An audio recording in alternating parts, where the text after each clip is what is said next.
सत्संगत जी प्रेम से कहना। सत्संगत उत्तर प्रदेश के इस प्रांतीय संत समागम के दूसरे रोज़ भी वैसा ही आनंद, वैसा ही सुंदर वातावरण देखने को मिल रहा है, जहां आज दोपहर बाद से ही इस पंडाल में आप सभी लगन और तन्मयता के साथ उपस्थित हैं। इतने घंटे कल भी आज भी इस तरह से सत्संग में विराजमान रहना और एक एक शब्द का आनंद लेना, जो भाव, भक्ति, मानवता, परमार्थ, सत्य के ऊपर आधारित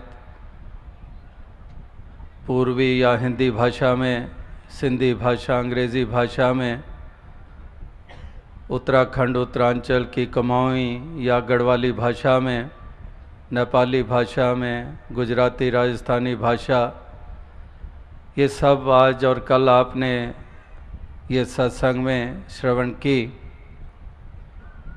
और इस तरह से तन्मयता के साथ आप सभी उपस्थित होकर अपनी भक्ति को और सुदृढ़ कर रहे थे और संतों, महात्माओं, गुरु, पीर, पैगंबरों की शिक्षाओं को फिर से अपने जहन, दिलो दिमाग में बसाकर उन्हीं दिव्य गुणों से युक्त होकर जीवन जीने की प्रेरणा प्राप्त कर रहे थे।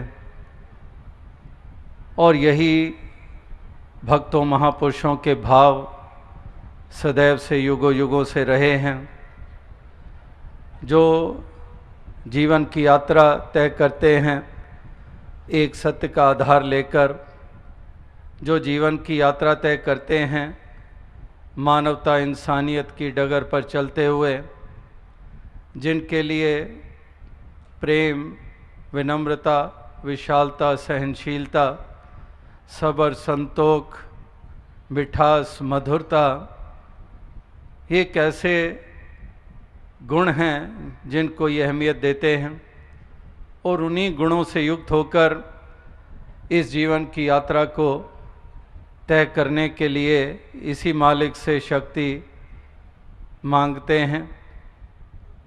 तो इसी प्रकार से आज भी ऐसी ही भावनाओं से युक्त भक्तजनों ने अपने भाव रखे और बाकी सब ने उनको श्रवण किया।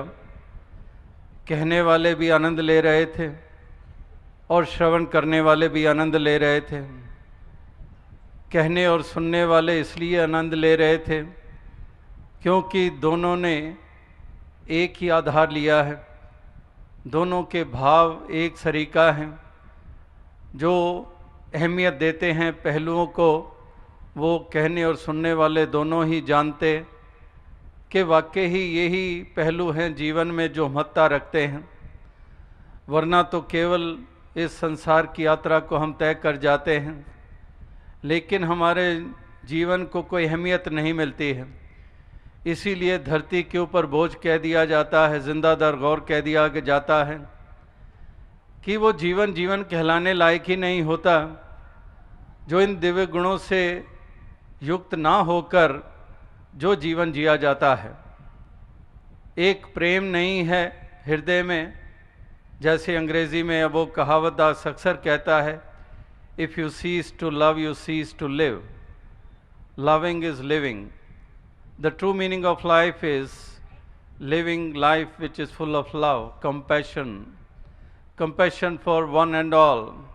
दया धर्म का मूल है, दया, कंपैशन अंग्रेजी में कहते हैं दया को, और दया धर्म का मूल है। Compassion is the basis of religion, and if there is no compassion, what sort of religions are prevailing all over?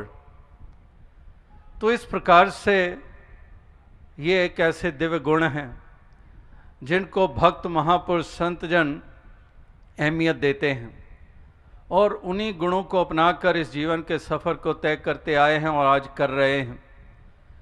लेकिन वो भी लाखों करोड़ों लोग इस धरती पे बसते हैं जो इन पहलुओं को जीवन में कोई स्थान नहीं देते हैं। ना दया, ना करुणा, ना प्रेम, ना स्नेह, ना विशालता, ना सहनशीलता, एक संकुचित सा भाव, एक दीवारों में बंधे हुए, एक ऐसी दीवारें खड़ी की हुई जो all the walls, all the barriers are man made barriers। परमात्मा की तरफ से नहीं, परमात्मा ने कोई दीवार नहीं बनाई। ठीक है, परमात्मा ने ये रचना अनेकता के रूप में की है ज़रूर, मालिक ने ये सारी जो रचना की है वो डाइवर्सिटी के रूप में की है अवश्य, लेकिन इसका मतलब हरगिज़ नहीं कि परमात्मा ने ये डाइवर्स सब कुछ बनाया तो परमात्मा चाहता है कि दीवारें खड़ी हों इस डाइवर्सिटी को लेके, इस अनेकता को लेके जगह जगह पर कदम कदम पर दीवारें खड़ी हों। तो मालिक ने इसलिए डाइवर्स ये सारी रचना की है। अगर चाहता तो यूनिफॉर्म ये रचना कर सकता था, अगर मालिक चाहता कि हम इस कदर दीवारों के बगैर रहें। ऐसी छोटी सोच रखने वाले भी भरे पड़े हैं इस संसार में, जो इस अनेकता की कदर करने की बजाय, अनेकता जो खूबसूरती के रूप में है, जो मालिक ने ऐसी ऐसी रचनाएं की हैं जो कि इतनी विभिन्न है। ये इंसानों का ही अगर वजूद ले लें, एक की शक्ल दूसरे से मिलती नहीं है, कई दफ़ा रिजेंबलेंस हो जाती है, कहते हैं कि मिलती है शक्ल, सामने से मिल जाती है, लेकिन थोड़ा सा दाएं बाएं होकर देखते हैं, कहते हैं नहीं, नाक की एक बनावट में थोड़ा सा अंतर है। तो इस तरह से किसी की आवाज़ नहीं मिलेगी, शक्ल मिल रही है। तो कितनी डाइवर्स एक इंसान के वजूद को ही देख लें, और इसके हाथों के निशान। इसीलिए कोई भी क्राइम होती है तो पुलिस डिपार्टमेंट जो इन्वेस्टिगेशन करते हैं, इन्वेस्टिगेटिंग एजेंसीज, वो इस कदर ढूंढ रहे होते हैं कि उंगलियों के निशान मिलें। एक का निशान दूसरे के साथ मिल नहीं रहा है। अगर यहीं से देख लें, ताज्जुब होता है कि परमात्मा ने कितनी डाइवर्सिटी रखी हुई है। शक्ल सूरत नहीं मिलती है, चाल नहीं मिलती है, उंगलियों के निशान नहीं मिलते हैं, और यहाँ तक कि शरीर की गंध तक नहीं मिलती है। कोई भी क्राइम होती है तो कहते हैं कि स्निफर डॉग्स उनको हरकत में ले आए हैं कि ये कुत्ता सूंघ कर ही उस दिशा की तरफ बढ़ निकलता है जिस तरफ वो क्राइम करने वाला गया है। तो कितनी डाइवर्सिटी है। ये तो केवल इंसानों की बात हो रही है। 84 लाख योनियां, कितने कितने एक जल में जन्म लेती हैं योनियां, उसी जल में जीती हैं, वही मर खप जाती हैं। कितने प्रकार के जीव जंत, ये मालिक की रचना। और फिर अगर आते हैं धरती की तरफ, धरती भी एक जैसी नहीं बनाई। बनाने को हर जगह पहाड़ी पहाड़ बना देता, लेकिन कुछ पहाड़ बना डाले, कहीं पर समुद्र बना डाले, कहीं पर रेगिस्तानी इलाके बना डाले।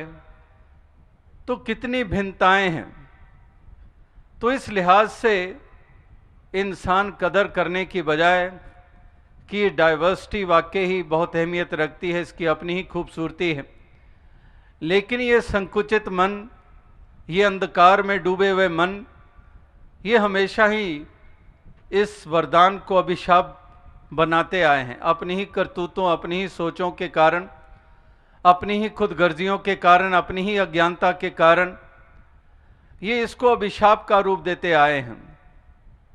एक ग्रेस और ब्लेसिंग्स को कर्स के रूप में उसको ये रूप दे देते हैं।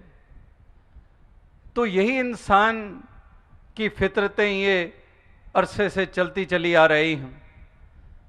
और फिर अगर हम आते हैं इसी डाइवर्सिटी को देखते हैं तो कितने प्रकार के पहरावे हैं, कितनी प्रकार की भाषाएं हैं। तो कितनी भाषाओं का अंतर, कितने पहरावे भिन्न भिन्न, कितनी भाषाएं भिन्न भिन्न।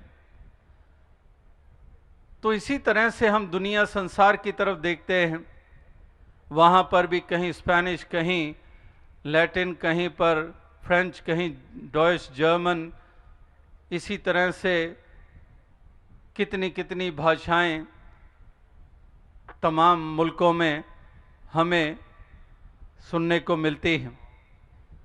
और इसी तरह से अगर हिंदुस्तान के ऊपर केंद्रित हो जाएं, तो यहाँ पर भी 20 कोस के बाद कहते हैं कि भाषा बदल जाती है, एक पुट बदल जाता है, एक मेन लैंग्वेजेस और आगे कितने डायलेक्ट्स।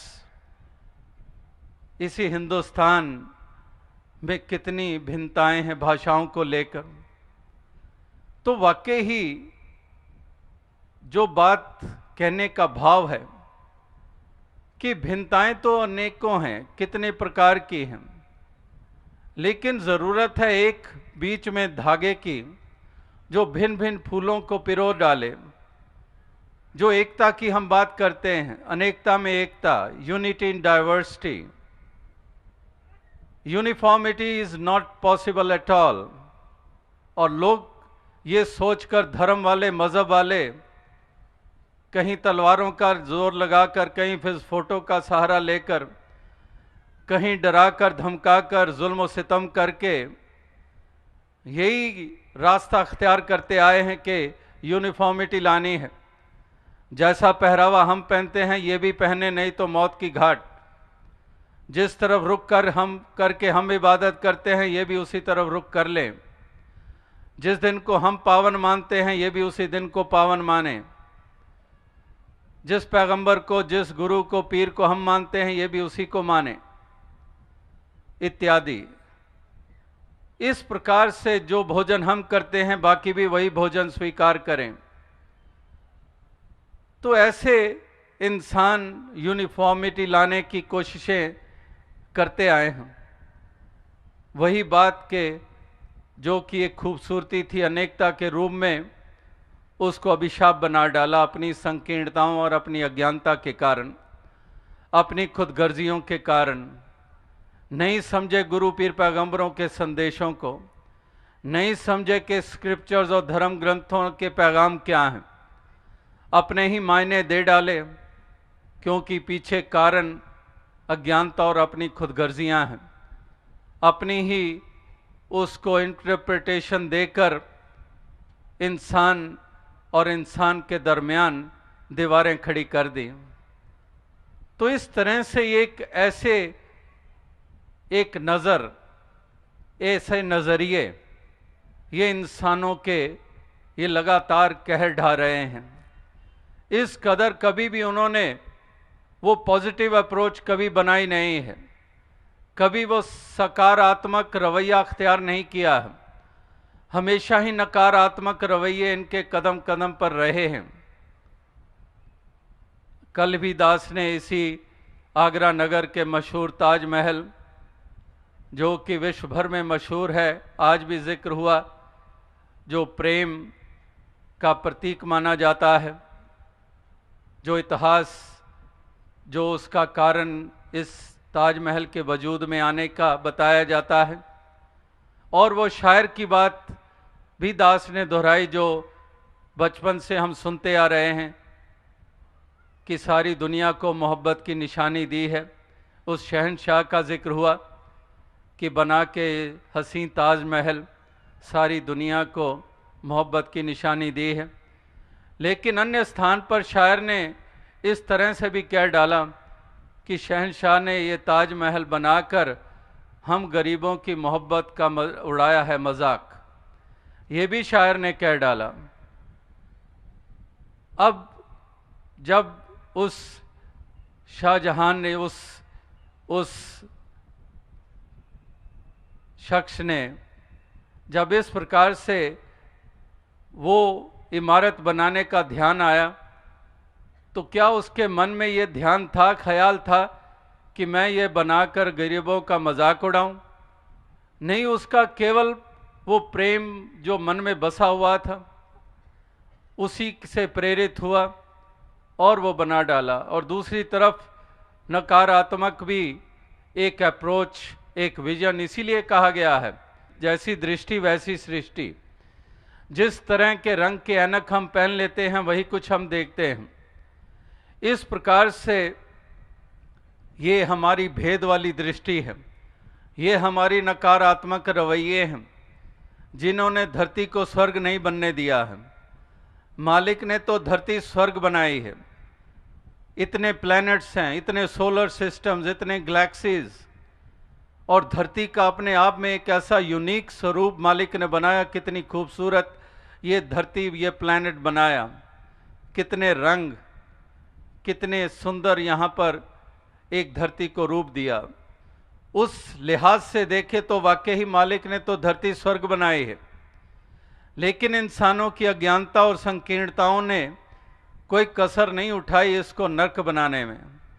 इसीलिए हम कह देते हैं कि ये तो नर्क बन गई है, ये मोहल्ला नर्क बन गया है, इससे तो शिफ्ट कर जाएं, कहीं मूव कर जाएं, अपने मकान को बदल डालें। यहाँ तो नर्क बना डाला है। आए दिन दंगे फसाद, आए दिन लड़ाई झगड़े, गाली गलौच, छीना झपटी, लूट मार। इस प्रांत को बदल डालें, इस मुल्क से पलायन कर लें, किसी और मुल्क में चले जाते हैं, यहाँ पर पीसफुल एटमॉस्फेयर हैं, तो ऐसा भी कहना पड़ता है, मजबूर हो जाते हैं। तो धरती को स्वर्ग मालिक की तरफ से तो बनाया गया, इसको जब ये रूप दिया गया। लेकिन महापुरुषों, गुरु पीर पैगंबरों का क्या काम, उनका क्या रोल आखिर?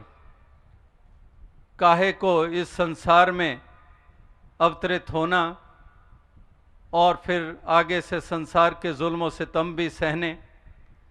आखिर उनके योगदान, उनका एक महत्व क्या? महत्व यही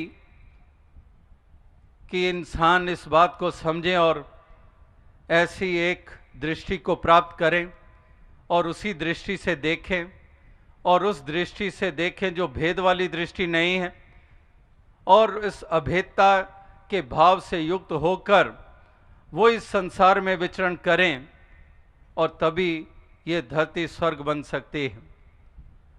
तो इसी धरती को जन्नत बनाने के लिए, इसको स्वर्ग बनाने के लिए ये महापुरुषों की मति, ये महापुरुषों की शिक्षाएं, ये गुरु पीर पैगंबर और औलियाओं के जो कॉल हैं, उनको अपनाने की ज़रूरत है।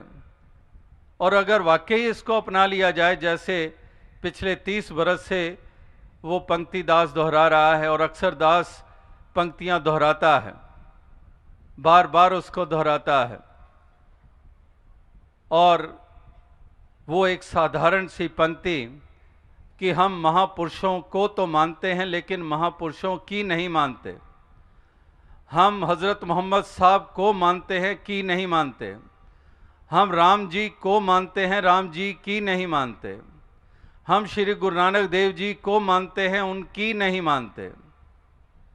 को और की में केवल मात्रा का अंतर नहीं है, ज़मीन आसमान का अंतर है। को मानना हर कोई मान रहा है, श्रद्धा, आस्था, उनके जन्मदिन, उनके जन्म स्थल, कहीं पर कुछ देर रुके, वहाँ पूजा स्थल बना डाले, वहाँ बंदगी इबादत कर डाली। महापुरुषों को मानने में तो कोई कसर नहीं, लेकिन गिनने बैठ जाएं कि महापुरुषों की कितने मानने हैं, बहुत मुश्किल हो जाता है, बहुत कम गिनती। को मानने वालों की भरमार, की मानने वाले चंद, और वो चंद ही हैं जो धरती के लिए वरदान, जो गुरु पीर पैगंबरों को मानने के साथ उनकी भी मान रहे हैं। अगर हजरत ईसा मसीह जी को मान रहे हैं तो की कितने मान रहे हैं, उनकी कितनी मान रहे हैं? अगर उन्होंने कहा कि लव दाय नेबर, अगर वो कह रहे हैं लव इज गॉड, अगर ये कहा गया है कि I did not know how to worship till I knew how to love, प्यार की बात, मोहब्बत की बात, खलूस की बात, ये सब पैगंबरों ने यही तो पाठ पढ़ाया। 2.5 अक्षर प्रेम के पढ़े सो पंडित होए। किस पैगंबर ने नफरत का पाठ पढ़ाया? किसने पढ़ाया? किसी ने भी नहीं। तो अगर ये पाठ पढ़ लिया गया तो सोचे तो सही कि ये पैगंबर जिसके प्रति श्रद्धा रखता हूँ उनका पाठ तो है नहीं, और अगर मैं ये पाठ पढ़ गया हूँ तो ये आखिर पढ़ाया किसने है? ये सज्जन तो हो नहीं सकता जिसने मुझे नफरत का पाठ पढ़ा डाला। ये धर्मी तो हो नहीं सकता, ये तो मेरा मित्र हो नहीं सकता, ये मेरा हितैषी हो नहीं सकता। इसने तो वो पाठ पढ़ा डाला जो जिसके प्रति श्रद्धा रखता हूं, उस पैगंबर का पाठ वो तो है नहीं है। तो इतना सा भी अगर हम सोचने को तैयार नहीं तो हमारी अकल आखिर चली कहां गई है? इतना सा भी हम सोचने को तैयार नहीं और भागते चले जा रहे हैं, मातम फैलाते चले जा रहे हैं, कहर ढाते चले जा रहे हैं, लड़ते मरते मराते चले जा रहे हैं, नारे बुलंद किए और कितनों को मासूमों को मौत की घाट उतार डाला। 2 महीने का बच्चा माँ गोद में उठाई है, कोई दर्द नहीं, दोनों को जला डाला, भून डाला। क्या यही पैगंबरों का पढ़ाया पाठ? वहाँ तो 2.5 अक्षर प्रेम के पढ़े सो पंडित होए, कि पोथी पढ़ पढ़ जग मुआ पंडित भया ना कोय। पोथियाँ पढ़ पढ़ कर हमने सोच लिया कि हम पंडित हो गए, हम मौलवी हो गए, हम बंदगी इबादत वाले हो गए, हम ऊंचे जाति वाले कुल वाले हो गए। ऊंचे कुल का जन्मया करनी ऊंच ना होए। ये ऊंचाइयां काहे की हैं? ये कौन सी हैं? ये सूझ और कैसी है? ये समझदारी कैसी है? तो यहाँ पर यही कबीर जी कहते हैं कि पोथी पढ़ पढ़ जगमुआ पंडित भया ना कोई। पोथियां पढ़ पढ़ के हार गए लेकिन पंडित ना बन पाए। लेकिन पंडित वो बन गया जिसने 2.5 अक्षर प्रेम के पढ़ लिए। उसने पोथियां नहीं पढ़ी। उससे पूछ लो, रामचरितमानस पढ़ा है? नहीं पढ़ा है। कुरान पढ़ी है? नहीं पढ़ा है। बाइबल पढ़ी है? नहीं पढ़ी है। गुरबाणी पढ़ी है? नहीं पढ़ी है। कुछ भी नहीं पढ़ा है, लेकिन प्रेम ऐसा उसका स्वभाव बन गया है, किसी से नफरत नहीं करता है, प्रेम ही करना जानता है। तो उसको हम पंडित कहें या उनको पंडित कहें जिन्होंने पोथियां तो पढ़ डाली लेकिन मन में जहर भरे हुए हैं? ये दूसरी कौम वाला, ये दूसरे मजहब वाला, ये दूसरी जाति वाला, उनको पंडित कहें या उनको पंडित कहें जिन्होंने एक भी धर्म ग्रंथ नहीं पढ़ा लेकिन प्रेम करना जानते हैं? और यही तो समझने की बात है। यही तो कुछ परिभाषाएं हैं धर्म की और मजहब की। यही तो परिभाषाएं हैं कुछ जीवन की। इन परिभाषाओं के ऊपर अगर खरे नहीं उतरे तो वही कसौटी जैसे सोने को परख देती है। अगर कसौटी, अगर सोना नहीं है तो वो भी कसौटी ने बता देना है। कसौटी ने अगर ये बताना है कि ये सोना है तो कसौटी ने ये भी बता देना है कि ये सोना नहीं है। तो इसी तरह से जो परिभाषाएं हैं इनके ऊपर खरे उतरें सभी, यानी कि जो ये दर्शाएं कि वाकई ही ये भक्त हैं, ये बंदगी वाले हैं, इबादत वाले हैं, ये प्रभु प्रेमी हैं, क्योंकि ये प्रेम करना जानते हैं, क्योंकि ये नफरत का दामन नहीं पकड़ते हैं, क्योंकि ये पगड़ी और टोपी का नाम लेकर लड़ते झगड़ते नहीं हैं, क्योंकि ये कदर करते हैं इस अनेकता की और ये मिलजुल कर रहना जानते हैं और चाहते हैं कि सभी मिलजुल कर रहें, जिसको हम मानव एकता कहते हैं, जिसको हम यूनिवर्सल ब्रदरहुड कहते हैं।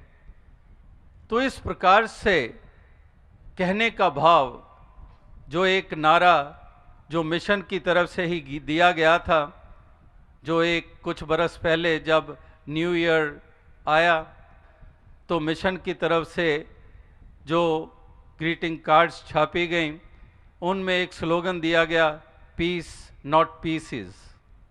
पीस यानी कि शांति, नॉट पीसेस यानी कि टुकड़े नहीं।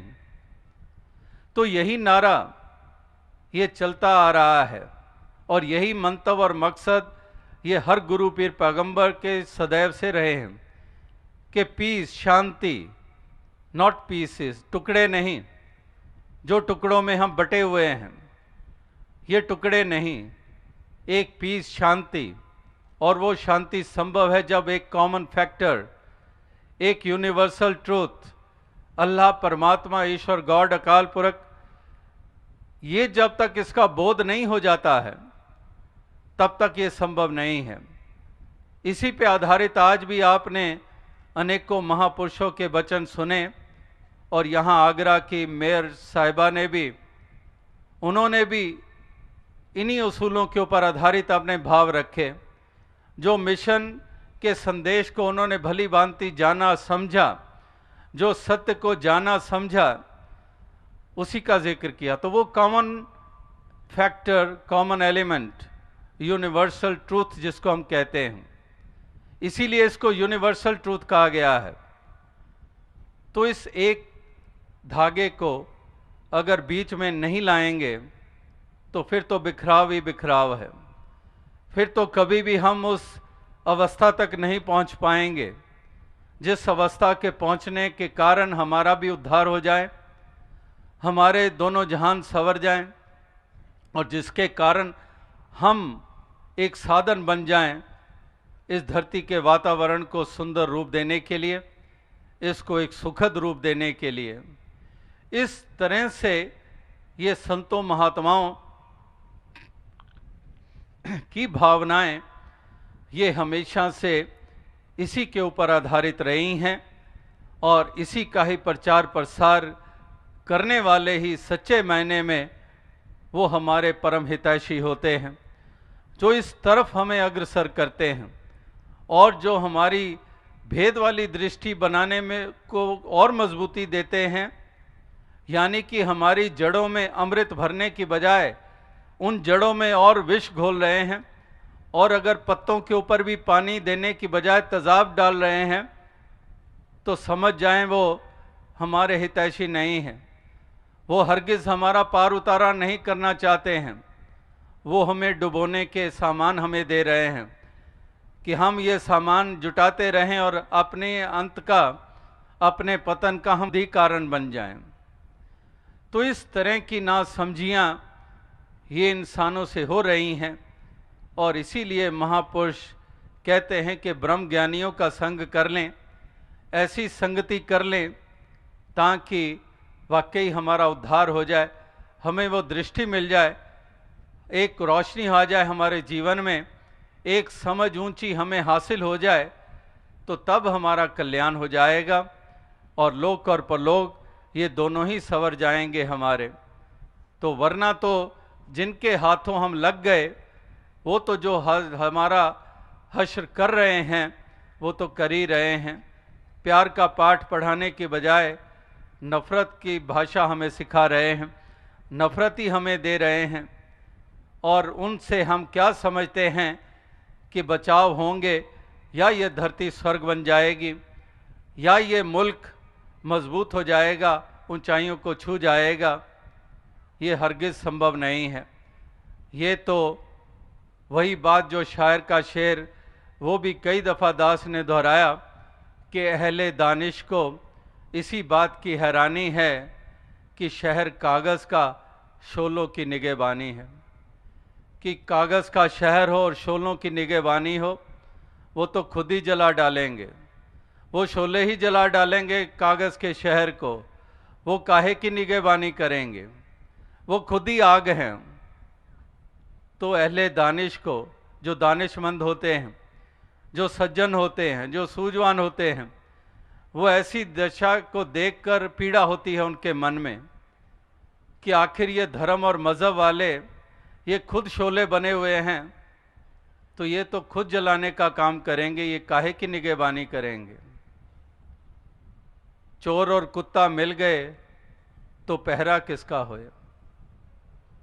तो कहने का भाव यही है, कि इस प्रकार से ये बात समझने वाली है। इसलिए कहा है कि धर्म ग्रंथों को पढ़ें तो आंखें खोलकर पढ़ें, अपने दिमाग को खोलकर पढ़ें, आंखें मूंद करना चलते चले जाएं, एक भाव में ऐसे ही ना बहते चले जाएं। अवश्य ये मालिक ने हमें सोचने समझने की ताकत दी है, जो अन्य योनियों को नहीं दी है। अन्य योनियों में कुछ मात्रा तक मालिक ने दी है, कुछ एक ऐसा एक दायरा है, उसी के अंतर्गत जितनी कि इंसानों को दी है उतनी नहीं दी है। तो इसलिए मालिक ने इतनी सोचने समझने की ताकत भी दी, लेकिन फिर भी ये नादानी इंसान बार बार कदम कदम पर करता चला जाए तो वाकई ही ये बहुत अजीब सी बात महसूस होती है, और यही बहुत भारी पड़ जाती है इंसान के लिए, अगर जो बात समझने वाली है उसी को नहीं समझा। जिस हकीकत को देखने के लिए आंखें अगर खोली ही नहीं तो फिर ये इंसान के लिए भारी पड़ जाता है। तो इसलिए इंसानों को ही ये चेतावनी ये बार बार ये दी जाती है, ये जागृति दी जाती है कि इंसान इस बात को समझें और वाकई उस मार्ग पर चल निकलें, जो मार्ग मानवता का मार्ग है, जो प्रेम का मार्ग है। तो यही प्यार, यही प्रेम का जिक्र केवल कोई लैला मजनू या हीर रांझा की बात नहीं, ये केवल ताजमहल के बनने के पीछे वो प्यार की बात नहीं। ये प्यार मानव का मानव के प्रति, ये प्रेम हर किसी के प्रति, एक ये प्यार हर हृदय में घर कर जाए, ये प्रेम रोम रोम में रच जाए। प्रेम प्याला जो पिए शीस दक्षिणा दे, लोभी शीस ना दे सके नाम प्रेम का ले। ये प्रेम ऐसी धारा कि प्रेम प्रेम हर कोई कहे, प्रेम न जाने कोय, आठ पहर बहता रहे प्रेम कहाए सोए। तो इस प्रकार से प्रेम की गंगा बहाते चलो, ये बचपन से हम सुनते आ रहे हैं कि प्रेम की गंगा बहानी है। प्रेम में ही अपने रोम रोम को हमने रचा लेना है, रंगा लेना है। इस प्रकार से हम प्रेम में हो जाएं।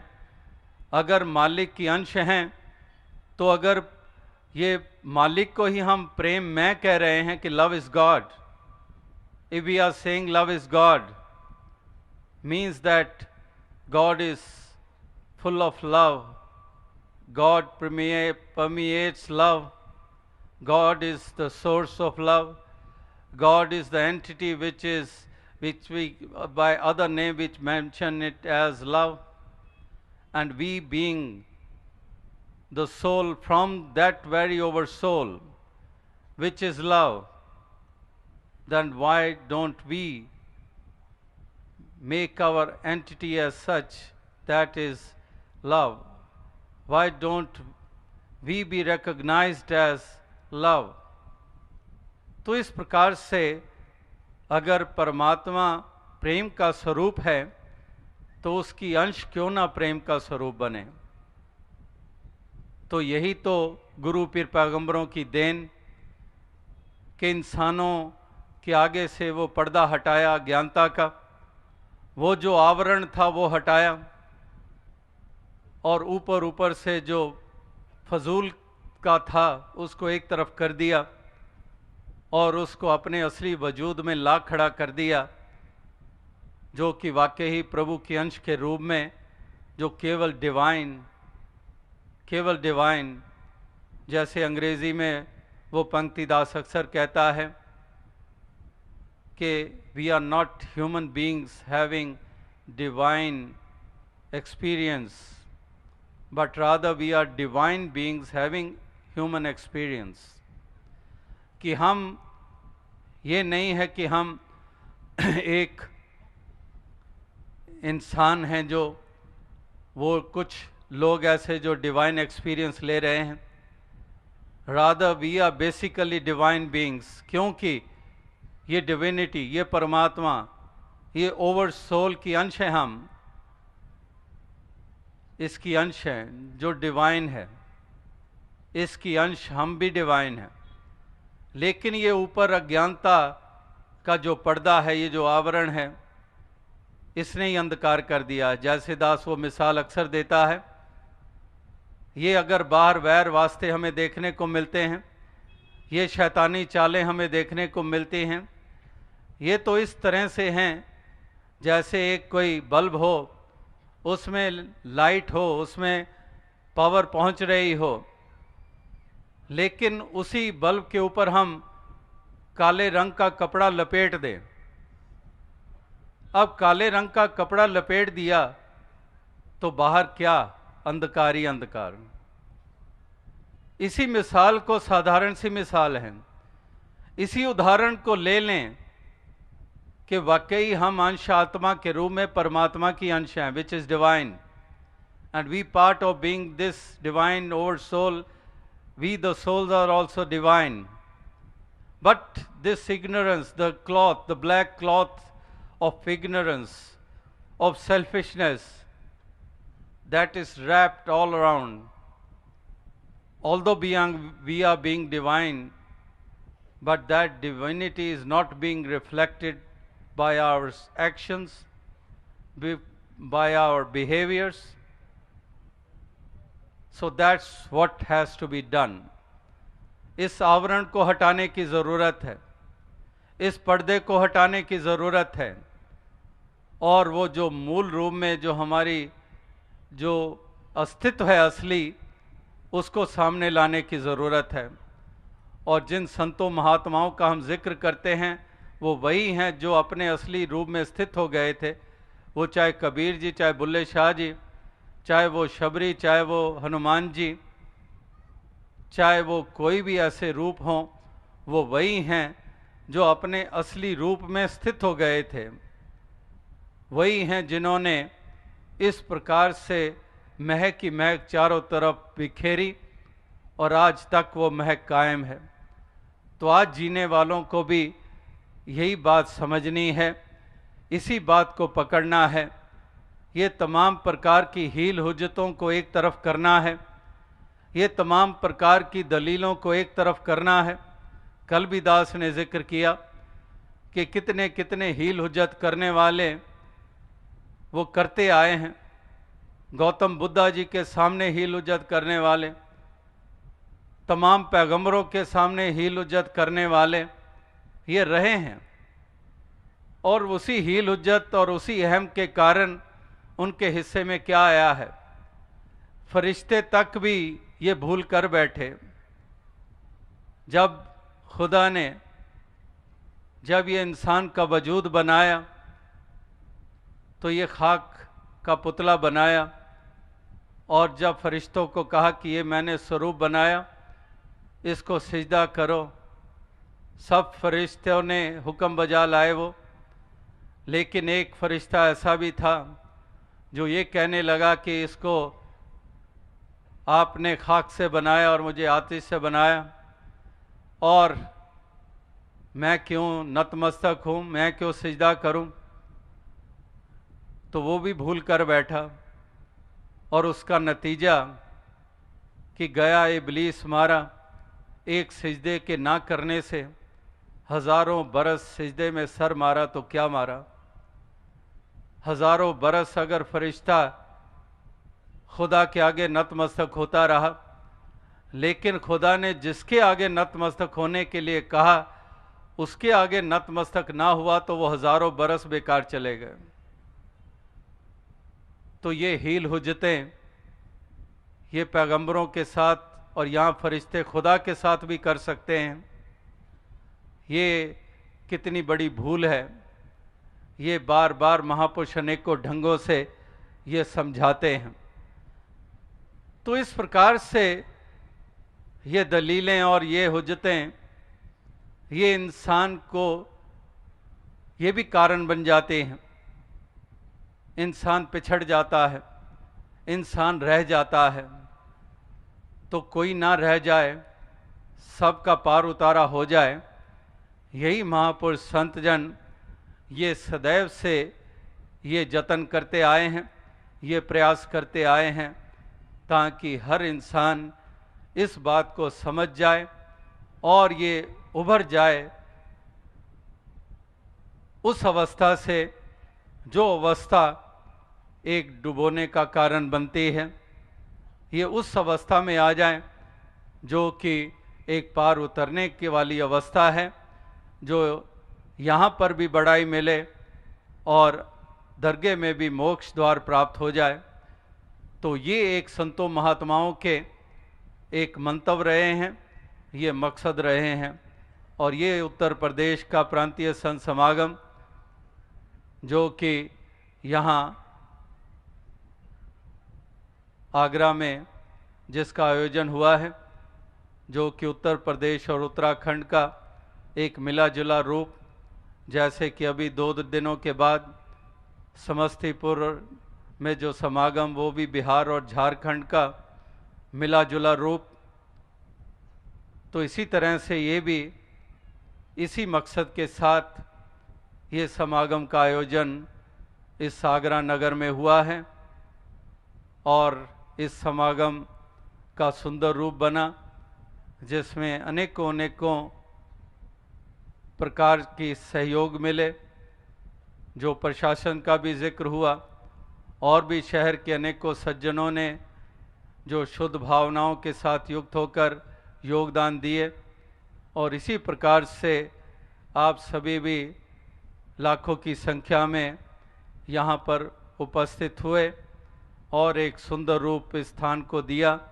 वो सुंदर रूप कोई केवल ये शामियाना और जो लाइटों की लड़ियों के कारण नहीं कहा जा रहा, ये सुंदर रूप जो कहा जा रहा है वो है भावनाओं का सुंदर रूप, वो है प्रेम के कारण, जो श्रद्धा और भक्ति के कारण, यही तो असली सुंदरता है। तो इस सुंदरता को आगे और फैलाव देने के लिए यही प्रार्थना कि सबको दातार तौफीक दे, सबको शक्ति बख्शे, सामर्थ्य दे, ताकि यही सुंदरता धरती के हर कोने में स्थापित होती जाए, ताकि